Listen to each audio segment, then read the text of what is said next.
Magandang araw at magandang buhay, lalong-lalo sa ating mga minamahal na mga senior citizens.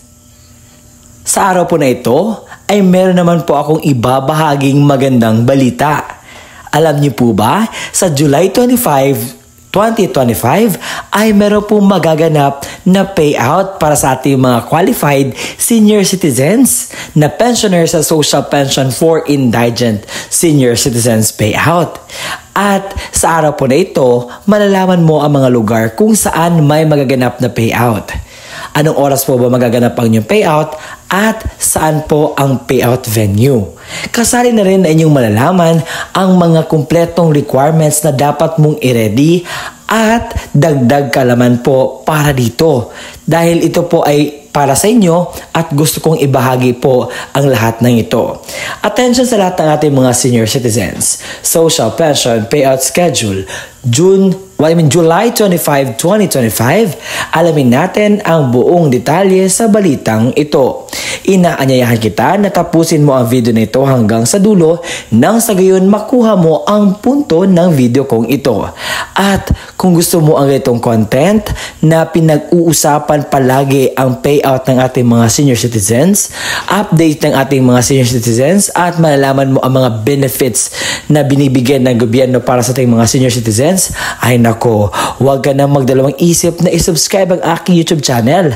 At kung nais mo na maging updated pa sa mga videos na i-upload ko pa dito sa aking YouTube channel, ay i-bell notification mo na. At sa puntong ito ay atin nang ibibigay ang mga importanteng balita na dapat malaman ng ating mga qualified senior citizens na mag-payout sa July 25, 2025. Ang una sa ating listahan na may magaganap na payout sa Social Pension for Indigent Senior Citizens ay ang Barangay Mintal sa Davao City. Ito po ang kumpletong detalye na dapat ninyong malaman sa inyo pong payout.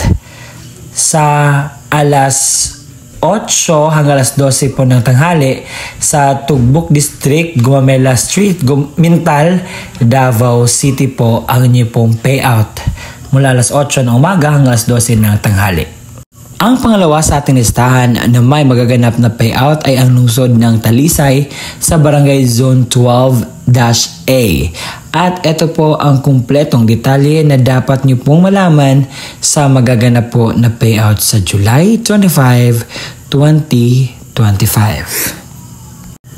The DSWD will conduct a social pension payout qualified indigent senior citizens tomorrow, July 25, 2025, alas 9 ng umaga at pupunta po kayo sa Barangay Hall Covered Court. Sa lungsod ng Davao, sa Barangay Santo Niño, sa July 25, 2025 ay meron pong magaganap na payout sa inyo pong lugar at ito po ang patunay sa akin pong sinasabi. Sabi dito, pupunta po kayo sa Barangay Mintal, Tugbok District, Davao City. Mula po alas 8 ng umaga hanggang alas 11 po ng umaga ang inyo pong payout. Ang kasunod na lugar na ating pag-uusapan ay ang Basilan sa Barm sa City of Lamitan, or ito po yung mga kumpletong mga barangay na magpi-payout po sa July 25, 2025. Sa umaga po, ang inyo pong payout ay magaganap sa City Gym, sa Barangay Balas, Barangay Baimbing, Barangay Tandong Ahas, Barangay Baas, Barangay Kabobo, Barangay Bohene Nange, Barangay Bohen Besi, Barangay Bulanting, Barangay Danit Puntukan, Barangay Kampo Uno, Barangay Kolonya at Barangay Kulay Bato. Sa hapon naman, ito yung mga barangay na magpi-payout. Barangay Bato, Barangay Limuok, Barangay Maligaya, Barangay Malines, Barangay Maganda, Barangay Matatag, Barangay Malakas at Barangay Matibay. Ito po ang kumpletong detalye ninyo. Ang kasunod po na ating pag-uusapan ay sa Barangay Dakudao, dahil po sa July 25, 2025 ay meron po magaganap po na payout at ito po yung patunay at pupunta po kayo sa OSCA office ng Kalinan dahil doon po magaganap po ang inyo pong payout. Sa Barangay Concepcion, Mayroon po magaganap na payout sa July 25, 2025, alas 9 ng umaga sa Barangay Concepcion, Covered Court po. Magaganap ang inyo pong inaasam-asam na payout. Sa Lagumbayan, meron po magaganap na payout sa social pension for indigent pensioners. Sa July 25, 2025, sa alas 8 ng umaga ang Barangay Udalo, sa Barangay Hog po magaganap ang inyo pong payout. Sa launa ng hapon ang Barangay Lumang Bayan, sa Lumang Bayan Covered Court po magaganap po ang inyo pong payout. Sa Barangay Takunan, sa lungsod po ng Davao, sa July 25, 2025, ay meron po magaganap na payout sa social pension for indigent senior citizens at ito po ang patunay sa akin sinasabi. Ang oras po ninyong payout alas 9 hanggang alas 3 po ng hapon at pumunta po kayo sa CSWDO ng Tugbok District. Sa may Tugbok proper, meron po magaganap na payout sa alas 8 ng umaga hanggang alas 12 ng tanghali. At ipapaano po ito sa Tugbok District Hall Office located sa Barangay Mintal, Davao City po.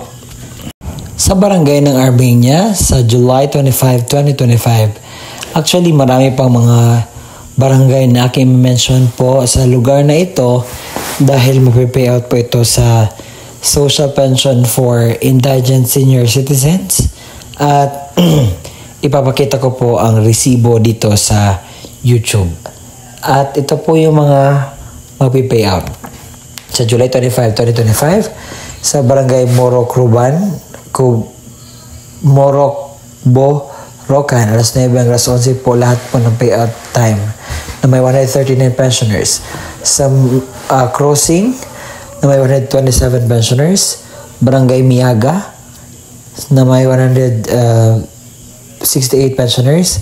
Barangay Buenavista na may 161 pensioners, Barangay Magsaysay na may 105 pensioners, Barangay Quezon na may 121 pensioners, Barangay Poblacion na may 121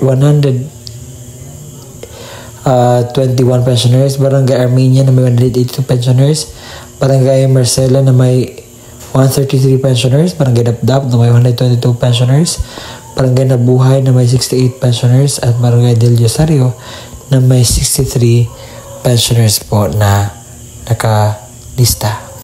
Ang kasunod na lugar na ating pag-usapan ay sa probinsya ng Negros Oriental sa City Talisay. Sa July 25, 2025, meron po magaganap na payout alas 9 ng umaga sa Talisay Public Plaza po magaganap ang inyo pong payout. Sa Kinugitan, Misamis Oriental, meron po magaganap na payout po sa inyong barangay. At ito po ang patunay sa akin pong sinasabi na may resibo pa talaga yan para mas klaro po na hindi po tayo scam dito.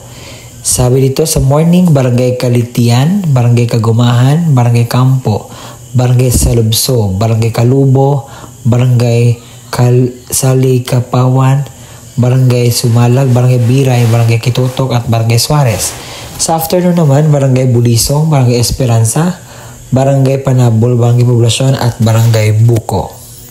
Sa Poblacion, Barangay 13 Dapa, Surigao del Norte ay meron po magaganap na payout. At ito po ang patunay po sa aking sinasabing payout. Ang oras po ay mga barangay po na may payout sa morning ay Barangay Jubang, Barangay Cosmeña, Barangay San Carlos, Barangay San Miguel, Barangay Santa Fe, Barangay Santa Filomena, Barangay Onayon. Sa afternoon, sa Barangay Poblacion, Barangay Poblacion, Barangay Poblacion, at lahat po sa Barangay Poblacion lamang po magkaganap ang payout. Sa Batuan, Masbate, sa Barangay Panisihan, meron po magaganap na payout sa social pension for indigent pensioners sa July 25, 2025 at ito po yung mga detalye. Sa Barangay Rizal, alas 9 alas 10 ng umaga, Barangay Roy alas 10 alas 11 ng umaga, sa Barangay Mabuhay alas 11 alas 12 ng tanghali, sa Barangay Nasandig alas 1 alas 2 ng hapon, sa Barangay Panisihan alas 2 hanggang 3 ng hapon, sa Barangay Cavanyes alas 3 hanggang 4 ng hapon, sa Barangay Poblacion alas 4 hanggang alas 5 po ng hapon ang inyo pong payout na magaganap. Sa mga senior citizen sa Barangay Zone 2, meron po magaganap na payout sa July 25, 2025 alas 9 po ng umaga sa Rocky Hills Covered Court, new barangay hall po magaganap. Meron po magaganap na payout sa July 25, 2025 sa barangay Fort Piquet, Poblasyon, Batulawan, Inog, Glilig, Lantingan, Dalinga, Owen, Kaluwag, Kinatilan, Bulol, Kabasalan at Barungis.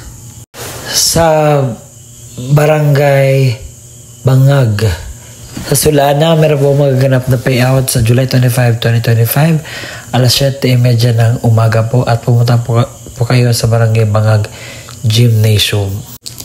Sa probinsya ng Benguet, sa munisipalidad ng Itongon, sa July 25, 2025, meron po magaganap po na payout sa akin po i-mention ngayon.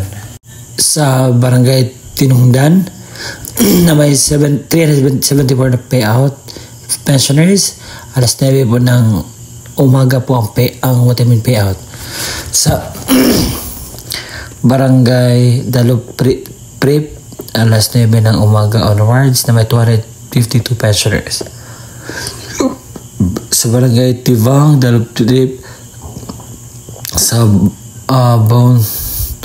multipurpose building at 9 to 12 noon. Sa Bato, sa barangay sa mga hindi pa po nakuha na mga payout, so pakikuha na naman po na inyo pong payout. At yun po ang kumpletong detalye na magaganap po na sa payout sa July 25, 2025 na sana nakuha nyo po ang punto ng aking video na ito. At sa mga nasasabing hindi po ito legit, ay nako, meron po akong pinapakitang mga documents nagsusupport po sa payout sa Social Pension for Indigent Senior Citizens program.